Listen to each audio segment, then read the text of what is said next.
Hello, beautiful friends. I am Laurel Bleadon-Maffei with Illuminating Souls, welcoming you to this episode of Sleepy Bedtime Blessings, a podcast designed to help you rest, relax, and fall asleep, and also to help you deepen in your connection with your angels and the wisdom of your soul. If we're meeting for the first time, I am an angelic practitioner, a spiritual teacher, and an encourager of souls. And I do this through one-on-one angel sessions, which I have to say are so beautiful if you are seeking some one-on-one time with the angels and myself. It would be a blessing to facilitate a session for you. They are done over the phone, and you can find more information about them at my website, illuminatingsouls.com. I also offer one-on-one soul mentoring, which provides for consistent support as you navigate a time of change or growth in your life. And I also offer a variety of classes and circles for you. So there are lots of ways for us to connect. But for now, I am here to help lull you to sleep. So the way this podcast works is we're going to have about 20 minutes or so of some rambling, and I'll call in the angels, and we'll share some spiritual encouragement and vibrational light with you. And then I'll tell you a story. The session will be about an hour long, so you have plenty of time to drift off. And all you have to do is cozy on up and snuggle on in. And the angels and I will do the rest. One of the beautiful things about angelic energy is it is very compatible with sleep. It is not uncommon when I am channeling that people feel sleepy. And my angels love to say, it is not because we are boring, but it is because often when the higher frequencies come in, we begin to drift away a little bit because it is one of the more efficient ways of taking in the energy. So even as I am speaking to you now, the angels are helping to craft a loving, sweet space of sanctuary for you. The beautiful thing about angels is they already know you. They're team you. They are aware of everything that is happening to you. They know the deepest part of your heart. They know what is causing you challenge. They also know what is bringing you delight. And so they know what kind of energy to bring to you to help you rest. So I invite you to take a nice deep breath in and out. And you have done enough for today.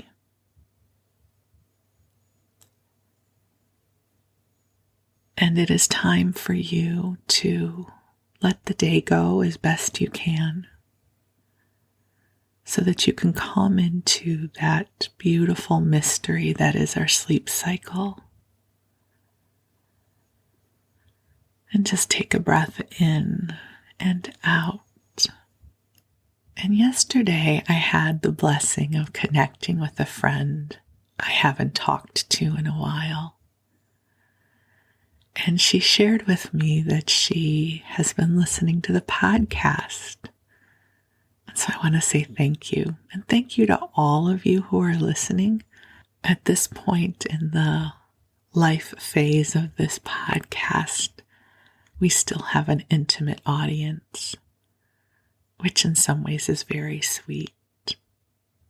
So it made my heart so happy to know that the podcast is supporting her and that it is supporting you too. So if you are enjoying the podcast, feel free to drop me a note and let me know that, or leave a review on iTunes or Google Play. That'd be awesome. But when we were talking, I was sharing with her one of my favorite ways to ask for help from the angels. And I promised her I would use this as inspiration for the next episode, which is this one. So I'm going to share with you what it is. So, something you may not know about me, I don't like to work hard. I hope that doesn't lower your opinion of me. You know, there's certain traits that each one of us have carried since childhood. And I have come to recognize that one of mine is the strategy of doing the least amount of work to get the most efficient results. So, for instance, how this played out for me as a student growing up, I would do just enough work to get the B, but I would not work hard enough to get the A. I knew I didn't want to be a C student, and I knew that it was not important enough for me to be an A student, so I was good with the B. I was good with just enough. Like, how much do you need me to show up? Okay, that's how much I'll show up. Unless, and this is so key, unless it was something I wanted to do, then you couldn't keep me from it. And so one of my life strategies has been to know when I feel like I'm ready to leave it all on the field. Because I do when there's something that I want, when there's something that's important to me, I absolutely apply myself. But I'm digressing. So here's the strategy I shared with my friend that I will share with you. As we're navigating life, whether it is a challenge or maybe you have a creative inspiration or a dream that comes into your heart that sounds delicious to you, it's not uncommon to feel intimidated by devising a strategy for moving forward. Like, this feels hard.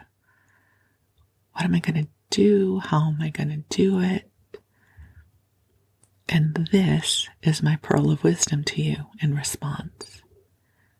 Ask the angels to help make it easy for you. Doesn't that sound audacious?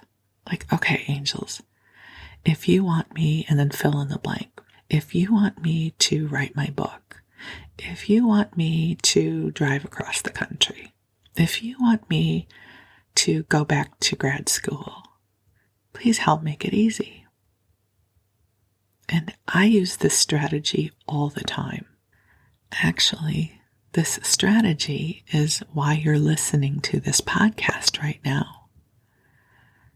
I was facilitating my Tuesday Circle of Light. It is this beautiful, beautiful ongoing group that I facilitate on Tuesdays. So if you ever want to join, we renew every month. And back in September, I think we were working with sparks of inspiration. I don't quite remember, but I wrote down a list of sparks of inspiration, and this podcast was one of them. And I could feel it calling to me, but I also knew I did not have a lot of energy or life force to meet it if it was going to be hard. And so I said to the angels, help make this easy. How do I make this easy? And they showed me, and it's not overly complicated. Basically, for me, what it felt like was, we'll plug in the microphone. I already owned my Yeti microphone, and I already had the program Audacity on my computer, which I knew how to use from the last time I did a podcast. And they said, just plug in the microphone and start recording. Let it be easy.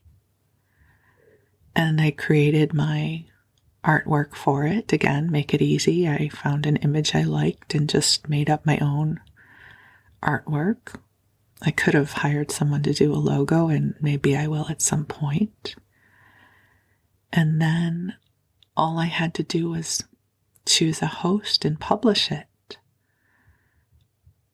Now, all of those elements I just described to you were easy for me. I recognize they might not be easy for you, but everything I just described to you is in my wheelhouse and did not feel difficult. The part that felt hard for me was the launch, or marketing it, or setting up separate social media channels for it, making lots of social media posts for it. I haven't been interested in that part. I don't have the energy for it. So I let it be easy, and I've let it be imperfect. I'm doing my own sound editing, so in today's episode you may be hearing some ambient clunking. There are gardeners working across the street, and I didn't want to wait to record. So we get to ask for ease. There's another creative dream that is on the list, and I'm still attuning to what the path of ease will be for it, because it feels rather intimidating. But here's what happens when I ask for ease. It's an invitation for me to contemplate it differently than the way I had been holding it. So anytime I'm holding something in a way where it feels difficult and I ask for ease, it's an invitation to open up my consciousness to contemplate it differently. The same thing will happen to me in business. I may think I'm going to be teaching one class, and maybe no one signs up. This just recently happened. I thought I was going to be teaching a class, and the energy never met me there. And I said, I guess it's not meant to be right now. But in the meanwhile, 2 other programs have downloaded to me. One is already happening, which I love. Another I'm super excited about. It's something I have not offered before, and I can't wait to tell you about it, but it's not quite ready for that. But I really invite you to give yourself permission to ask for ease. You know, there have been all kinds of adages we have absorbed in our life. And I'm not saying there's never a place for hard work. I hope you don't hear in what I'm sharing that I don't see the value of working hard. I think, you know, if you're building a house, if you're putting in your new garden, whatever it is, raising children, it involves hard work. You know, there are things in life that require hard work. But the pearl of wisdom I want to share with you is that we also have the opportunity to ask for ease, for things to be easy as often as possible. It's not an all or nothing scenario. I just mean, if there's somewhere that you're holding for something in a place of contraction, like this is so hard, I don't know that I can do this.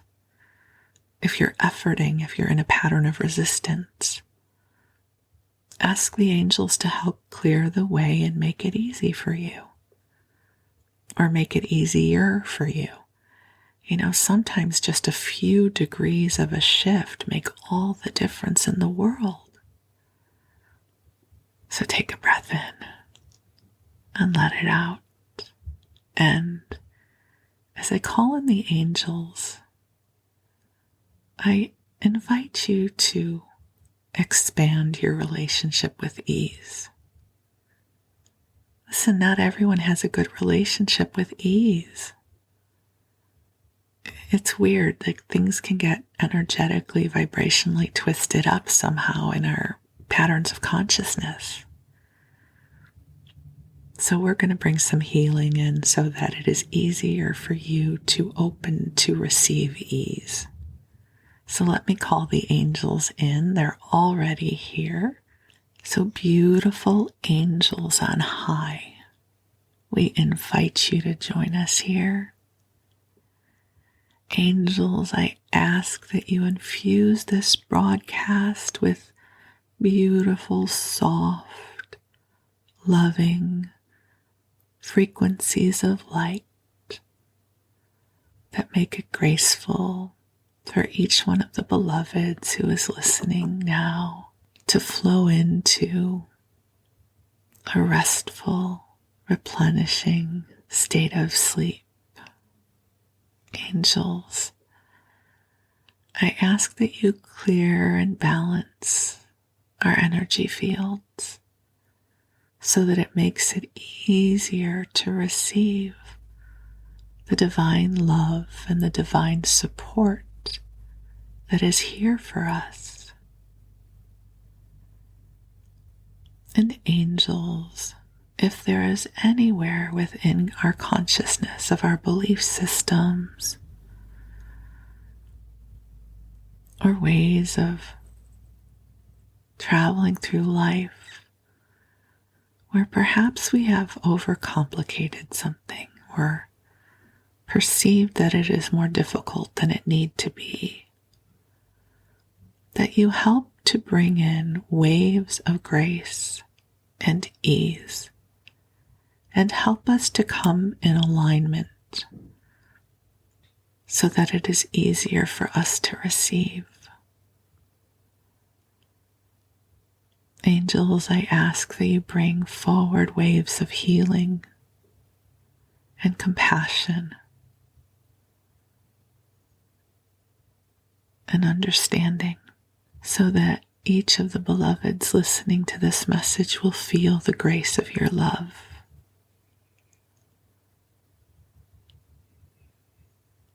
So, dear ones, just take another deep breath in and out. And if you have any prayers or intentions that you wish to share with the angels, I invite you to do so quietly or silently now. The angels are receiving your prayers and amplifying them in the heart of God. My hope for you is that the angels will help you find portals of grace whenever possible. That you are learning to cultivate a relationship with the divine assistance and support that is here for you.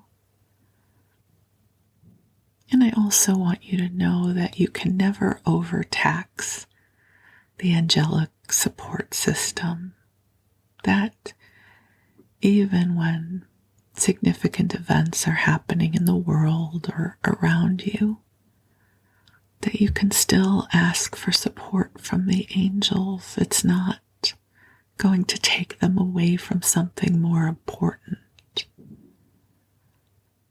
You know, it's sort of when you soak up the sun, you are not keeping the sun from those who are in darkness. So please allow yourself to heal from any notion that God's love and God's support is somehow finite. As you open to greater ease, you awaken even more of your divine intuition.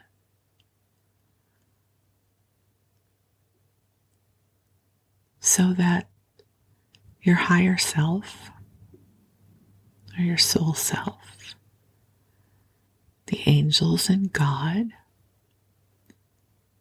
can support you in whatever you are moving forward with. So when you ask for ease, you're not saying, I'm not willing to work for it. You know, the navigation systems we use nowadays, they use their intelligence to help us get around traffic jams and find the easiest way forward, right? The quickest point to our destination.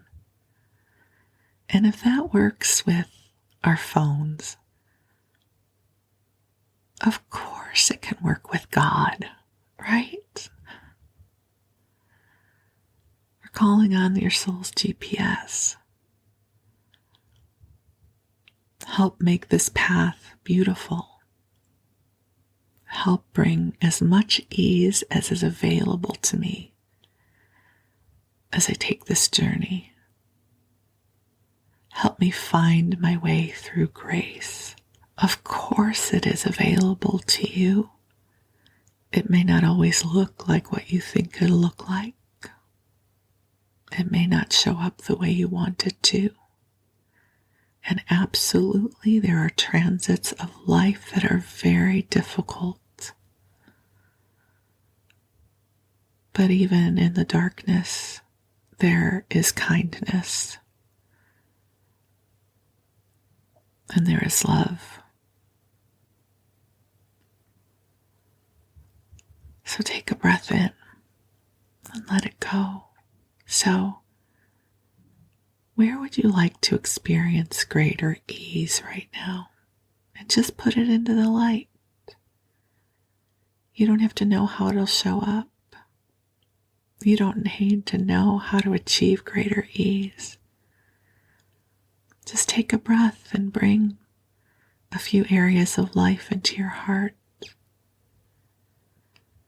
And then the next step is to be willing to be open to receive. So usually how I work with it is I bring it into my heart and then I open my awareness. Not necessarily right in that instant, but it's like I set the intention. I ask angels, help me find a greater path of ease here. How can I step into greater grace where this is concerned? And then over the coming days, I gently contemplate it and I notice, how are my inner thoughts shifting? What is coming into my awareness?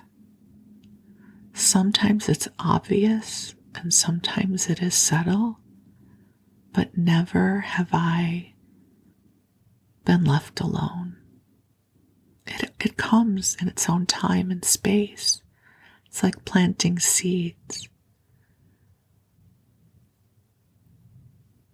When you plant a garden, not everything blossoms, but almost always beauty is born, right? So this is the invitation to ask for some help in cultivating more ease. It doesn't mean everything in your life will be easy breezy. It doesn't mean as some things in your life are still hard that the angels have abandoned you. Some moments of life and some aspects of life are hard. Doesn't mean you're doing anything wrong. But I am all for maximizing the level of ease that is available. So take a breath in. Breathe in the vibration of ease. Just let it come into your energy field and help melt away any stress, allowing divine ease and grace to flow into you vibrationally. Because divine ease and grace has a way of cultivating more resourcefulness and more opportunities for you. And in this moment, the angels and I will also say a prayer on your behalf that greater grace and ease becomes available to you in a way that will delight your spirit, that will bring you a sense of relief and buoyancy. I don't know why that word came forward. I love it though, buoyancy. Isn't that wonderful? And I will take a deep breath in and out with you as I feel the blessings of love pouring across your timeline, past, present, and future. I feel the blessings of love the angels have for you, the light that is streaming in for you now. As the angels pray on your behalf, you are a beloved child of God. You are a blessing in this world. The angels are here to help you open to the beauty and brightness of your true spirit. You are wonderful, and it is truly a blessing to help you remember all that you are. So you take a nice deep breath in and out and allow your body to just receive this wave of relaxation and light, a soothing, calming energy. And while you rest, the angels will watch over you, and I'm going to tell you a story. So, I don't know how many of you had an opportunity to listen to the previous episode, episode 28, but I shared with you some food memories because food is one of my favorite things. And I thought it would be fun, sort of as a companion to that episode, to share with you about another one of my favorite things, which is television. Now, before you groan and judge me, although I know none of you will because you are beautiful earth angels and you will love me. But you know how some people go, I don't even own a television. I don't ever watch television. I'm not one of those. I have loved television since childhood. It was my career for a while. I went to college to study television. If you get a chance, I did another episode about that. If you look for the episode about Goldwyn, that was the company that I worked for. I share a little bit about that. But here's where I thought we could travel tonight about my love affair with television and perhaps yours as well. It has to do with television in my childhood. So I was raised in the 60s and 70s. For any of you over 40 years old, you likely remember life before cable television, where we would have 500 channels, and also before VCRs. And for those of you who are young enough, you might not even know what a VCR is. It stands for a video cassette recorder. You know, now we live in a time where we get to stream and binge watch and time shift and have instant access to whatever we wanted to watch. But when I was growing up, it was not that way. So I grew up in Chicago, and we had a small black and white television. We didn't even have a color TV at that point. I don't mean to make that sound like that was a huge tragedy. I just mean that was just the way it was. We had a black and white television set, and we had, I think, one television set in the living room. And we may at some point have had another television in the basement, but it didn't work as well. So the key viewing area in our home was the living room. And again, it's not as if each of us kids had our own TV. We all had to be in agreement, which didn't always happen. So you would have my mom and my dad and my sister and I and our brother. And at the time, the television stations that were available to us, we had Channel 2, which was CBS, Channel 5, which was NBC, Channel 7 was ABC, Channel 9 was WGN, which is now a superstation. It was not growing up. Channel 11 was our PBS station. And Channel 32 was independent programming. And just as an aside, that is where I got my start in television. I had my internship at WFLD TV, Channel 32. So the way television was consumed back then is you would watch what was on live because it wasn't an option to do anything but that, watching what was on live. And you couldn't watch two programs at once, right? So you had the shows you watched, and that was it. And maybe if there was an episode you liked, it might show up in reruns over the summer, but you had to show up and watch. And I was just remembering this. I don't know. So for anyone who is of an older age stage, I am about to turn 60. So that tells you where I am in the generations of life. We did not get our first video cassette recorder until I was in college. I think around 1982 is when we got it.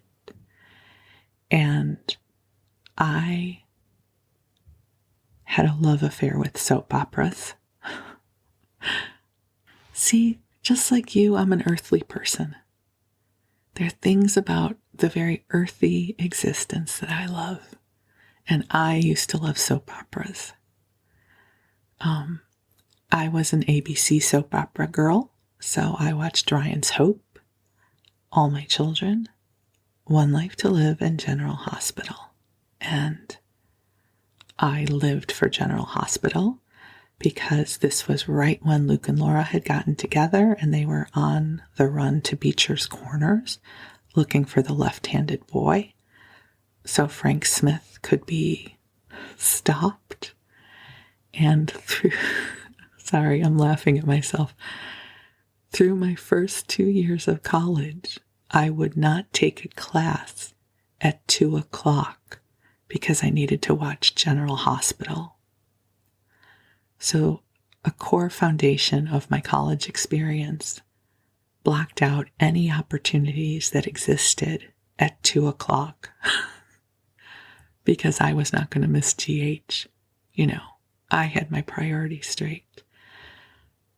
So when we got our first VCR, which there were two different kinds of VCRs. There was the Betamax and the VHS. The VHS wound up winning the format wars, but we were a Betamax family.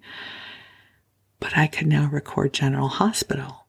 So now the power of my destiny could be unfolded because I could live life at 2:00. So, okay, but that's not what I was going to talk to you about tonight. So, I hope it's okay that we're rambling here. I'm actually hoping you're asleep by this point, so this won't seem so kooky. But, okay, so have set the stage for what television was like in the olden days, right? So when I was younger, pre-internet, my cousin had a book that basically was a directory of the television schedules from the 50s up through the 80s. And it was so cool because it helped me remember all of the programs I watched as a child. And as I was contemplating the podcast and the different things I could ramble about, for some reason this book flashed to me. And I didn't have the patience to try and go find the book because I don't need it now because we have this amazing thing called the internet, this newfangled thing called Wikipedia. And sure enough, all I had to do was Google television seasons 1970, and guess what? It's there. I mean, is this not a magical world we're living in? Like, all you have to do is Google something and it's there, I say with marvel in my voice.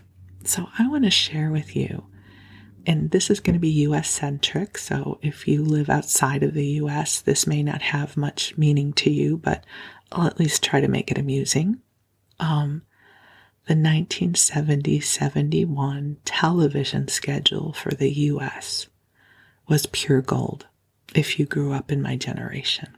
You know, normally when you're going through a schedule, you start at the beginning of the week, but I want to just go right to the gold. I want to start on Friday nights.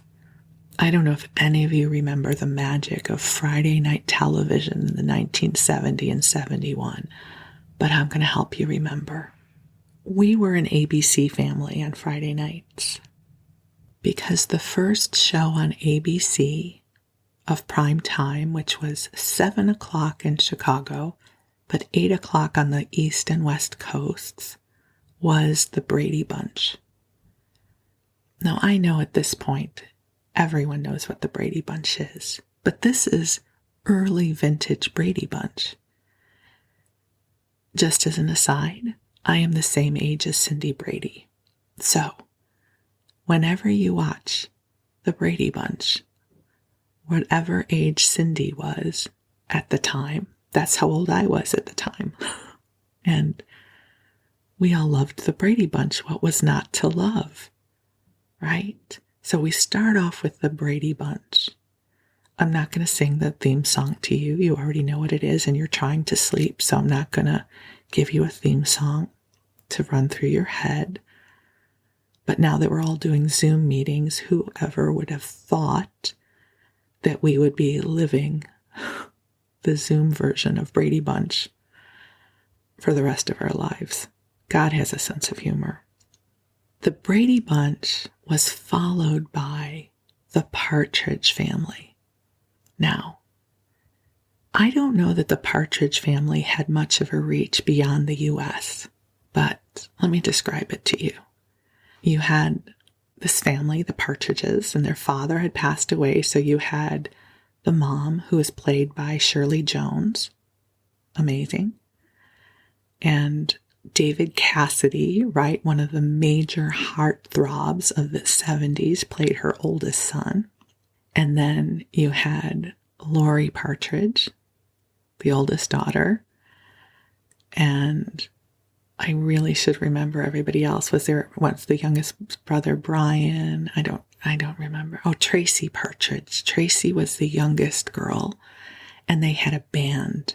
They had this very psychedelic bus. And Danny, I think. I don't remember everybody's name. Reuben Kincaid was their manager, right? Tracy Partridge would play the triangle. And I thought I could play the triangle too. And she had red hair. So that was my in with the Partridge Family, is I had red hair and I could play the triangle. But it had David Cassidy, which, as an 8-year-old girl or 9-year-old girl, he was the bomb, right? David Cassidy with that cool feathered hair, right? And I think I love you, but what am I so afraid of? I'm afraid that I'm not sure of, a love there is no cure for. I mean, talk about deep wisdom. And I don't know that anyone but me will remember this, but there was a special Partridge Family episode that guest starred Bobby Sherman. Now, you will not know this about me, but Bobby Sherman was the first man I ever loved. I was 8 years old. And the reason I loved him was because my neighbor up the street, who was 4 years older than me and way cooler, came down the block one day. And I think she was holding a TV guide or a record album. I don't remember which. She explained to me the nuances of why Bobby Sherman was important to love. So I decided then and there, I also loved Bobby Sherman. He had everything that was needed. The cool hair, the bright blue eyes, and he sang this song, Julie, Julie, Julie, do you love me? And it's going to be a whole other podcast episode when I tell you how at some point in my adult life I actually met Bobby Sherman. But I'm not going to tell you that story right now. But the episode of the Partridge Family with David Cassidy, when Bobby Sherman guest starred, was the highlight of the year. Me and all my girlfriends, they had promoted it in Tiger Beat, which was the magazine we all read. We could not wait for this episode. I don't even remember about what the episode was. All I remember was Bobby and David were together on the screen. You know, this was, again, before the internet. It's not like it is now where you have TMZ outside of every restaurant. Their personas, their availability to their raving lunatic public like me was carefully curated, right? You could only get so much information. And so that was a big deal. So Partridge Family. So you had the Brady Bunch at 8, the Partridge Family at 8:30, and then was Room 222, which I actually don't have a relationship with. I'm sure we watched it, but I don't remember much of it because it wasn't important to me. But then it was followed by The Odd Couple. Phenomenal show, right? Classic sitcom with Jack Klugman and Tony Randall.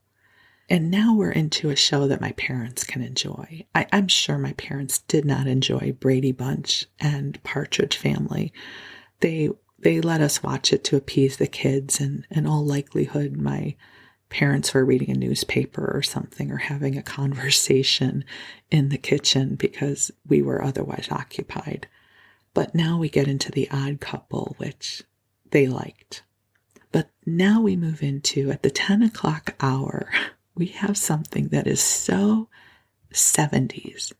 And if you grew up in that era, as soon as I tell you what the show was, I apologize in advance, but you are going to hear the theme song in your head. There's just no way around it. And the show is Love American Style. Go ahead. I'll wait while you sing it. Love American Style, truer than the red, white, and blue. Ooh, ooh, ooh. Love American Style. That's me and you, right? I know. I'm so sorry. While the fireworks go off, right? So for those of you who did not know the nuances of Love American Style, it was this truly kitschy, I'm going to say fairly awful and awesome show that was a revolving cast, you know, sort of like Love Boat or Fantasy Island, where each week were different people. And they were these different risque stories of love and sexiness and as blue humor, I guess, as you can get in the 1970s, which means it was profoundly mild. And I'm sure most of the double entendres went way over my head because I was only 8 and an innocent 8. Back then, being 8 years old, we didn't know all this stuff. So, but I always loved it. So we watched Love American Style. It couldn't have been that bad because my parents let us watch it. So I'm just saying. But that was Friday night, which was an awesome night of television if you were 8 years old. The other night that was so cool was Saturday night. Now, Saturday night, we start with All in the Family, which everyone in the country watched. And it's interesting because Bewitched was up against it on the other station, but we were an All in the family, so I think I just watched Bewitched in reruns, because reruns did exist then, because I loved Bewitched. Of course, what's not to love? Wait, I'm going to just do a Bewitched aside here. So she's a witch, and all she does is have to twinkle her nose, and stuff happens. And what does her husband say? No magic. No magic. I now watch that show and I get so mad at Darren. Darren, the character, right? Like, here you marry this magical woman and you are sending her the message that she cannot be trusted with her own knowingness of when and how to apply her magic. She must be controlled. It's so, to me, there's this dark theme of Bewitched now as somebody who is mystical and magical. There's a nuance to it that really gets my goat. But Bewitched, anyways, as a kid, I loved it. But think about that message, right? Can you be trusted with your magic that you wouldn't know when and how it can be applied? I'm like, come on, if she has all this power, dude, she's got to know how she can use it. Don't make her into this dumb young thing that would just, put a herd of elephants in your office. She would know better than that. Come on. What kind of message is that sending to all of our future light workers? So if Bewitched ever caused you to give up your magic, my friends, call it back now. Reclaim it from the Darrens of the world. That you can be trusted with your magic. Go team. Okay, so that was my little Bewitched soliloquy. So in terms of what we watched, we had All in the Family, which again, great show, right? Followed by the Mary Tyler Moore Show, right? Another phenomenal show. They had the new Dick Van Dyke Show, which I don't remember what that was. And then Arnie, which I hardly remember. I seem to remember he was a working class guy with a lunchbox. Is that right? I don't know. And then Mission Impossible, which I didn't care for, but I think my dad loved. So I think we watched Mission Impossible, but I didn't really have a relationship with it. We've only gone through 2 nights so far, right? Is anybody else having memory flashbacks? No, you're probably asleep, I hope. Maybe you're asleep by now.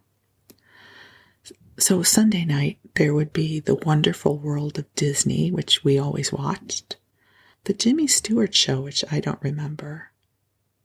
Bonanza, which I don't remember watching, but it wouldn't surprise me if we did, because that would be a show my father would like. And then the later shows I don't remember. There was the ABC Sunday Night Movie, Cades County, and The Bold Ones. I don't remember any of those, so I don't know. I probably checked out after that, or my parents put us in bed. I'm sure, my parents loved us, but I'm sure they were happy to bundle us up to bed at some point so they could have time to themselves. So Monday night, I can't quite remember what we always watched, because they had Nanny and the Professor, which I watched, Gunsmoke, and Laugh-In. Now, I totally remember watching Laugh-In, but I absolutely know This would not have been the kind of humor my mother would have liked. My father would have, though, so in all likelihood, we were watching Laugh-In because that's what we wanted and my father wanted. But I just can tell you this is not my mother's humor, so I think we likely were watching Laugh-In. And then there's Here's Lucy, which we watched, right? Anything Lucy did, we watched because she's a genius. And that's Here's Lucy, not to be confused with the older Lucy shows. I think Here's Lucy is the one where she worked for Mr. Mooney in the bank, if I'm not mistaken. And then after Here's Lucy was the Doris Day show, which I don't remember much about, but I remember we liked it. So we watched the Doris Day show. And then the Sonny and Cher show, right? Iconic, hokey, brilliant. We definitely watched the Sonny and Cher show. Again, it's so funny. Now when I think about what the living room must have looked like, I don't think my mother would have liked the Sonny and Cher show. But, they gave in to us.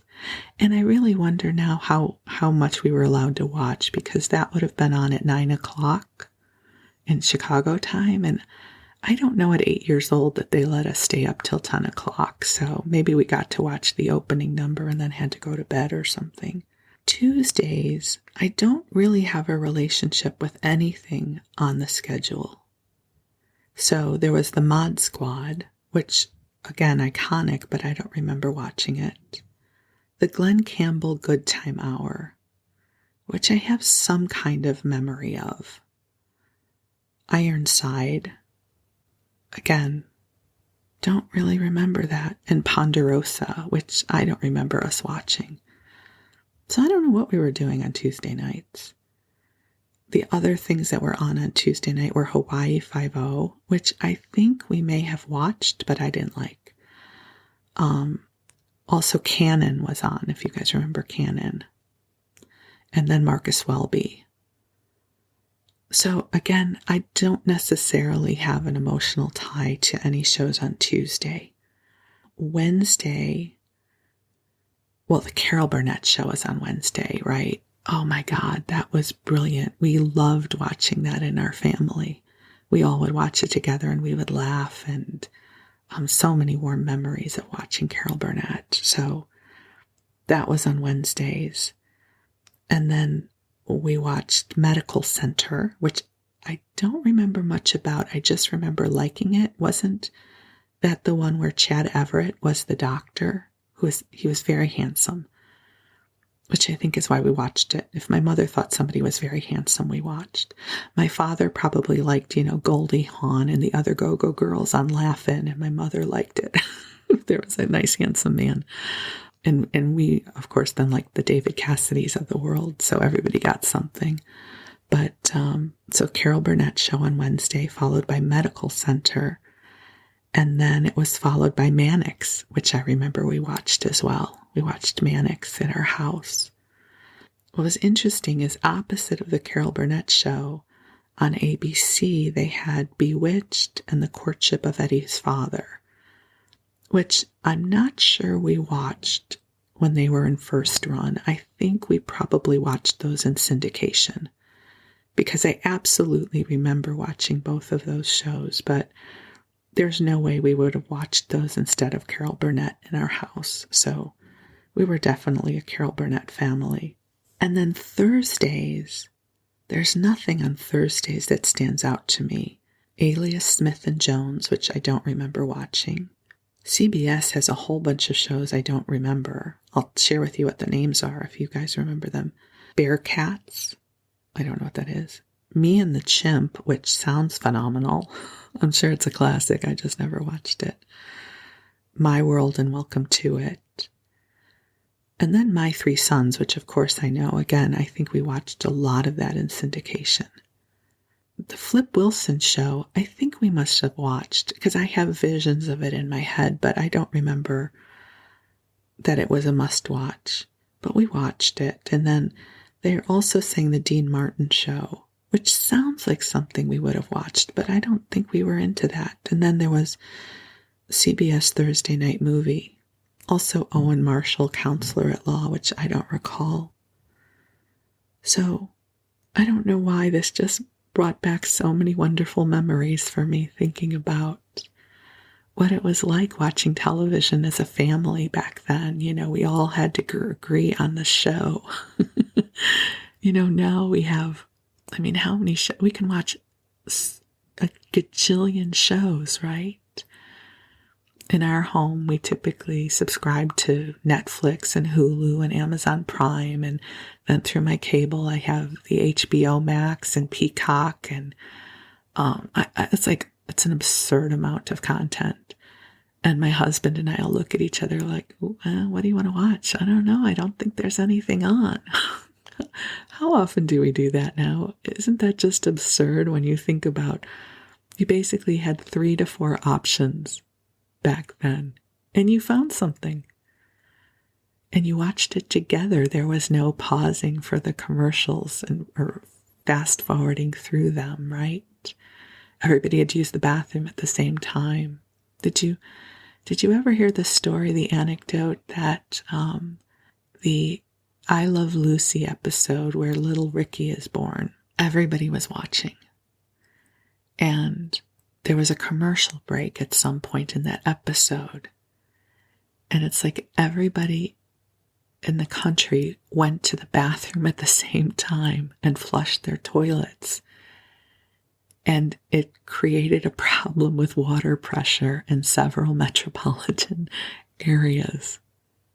Isn't that funny? Can you imagine most of the country watching the same television show, and we all go to the bathroom at the same time and flush? What that means? So that happened. That's an anecdote. It's a very popular anecdote about the episode when little Ricky was born in I Love Lucy. So this is just one season, right? There's more seasons we can talk about. But I really the impetus was to share that Friday night phenomenal programming of the Brady Bunch and the Partridge Family and Love American Style. Such a part of my history. I used to babysit this little boy, and I think at some point, it may have been a few years later, on Saturday nights, they did the Love Boat and the Fantasy Island. And maybe they moved Love American Style with it, because I seem to remember the 3 shows together. And I would babysit, and the parents would be gone through those 3 shows. So I would get my, teenage girls' snacks from White Hen Pantry, because we didn't have a 7-Eleven back then. And I would get a snack for each show. So I would have the snowballs, the coconut snowball, Hostess snowballs for one of the shows, and chocolate bar for another, and a bag of chips for another. Again, food and television well intertwined in my consciousness. So I'm hoping that these rambles and these memories and whatever your experience was growing up, maybe you were one of the younger generation who got to grow up watching your favorite video over and over and over again. We didn't get to do that. One of my sister and I, one of our favorite shows growing up was Cinderella. It was the Rodgers and Hammerstein version of Cinderella. And Leslie Ann Warren, I believe, played Cinderella, and Stuart Damon played the prince. Stuart Damon would go on to play Alan Quatermain in General Hospital. Thank you very much. And it was a musical, and my sister and I would make a blanket fort. I'm broadcasting to you from my blanket fort, so we would make a blanket fort underneath the piano bench with the old Afghan my mother made, which was black and multicolored, and we would have snacks, because, you had to have snacks, and we would lay there and sing along. And at that point, it was only on once a year. You could not get your Cinderella fix any other way. So here's to all of us who would wait all year for Cinderella when we were growing up. So here's to all the warm memories. You know, it reminds me of, I don't know, the warmth of these memories. And my hope is that there's something lovely that you're connecting with as we walk down memory lane. And the angels and I are wishing you a good night's sleep. You are awesome. You are loved. You are magical. And I am deeply, deeply grateful for the gift of you. So you have a good night's sleep, and we'll talk again soon. Thank you.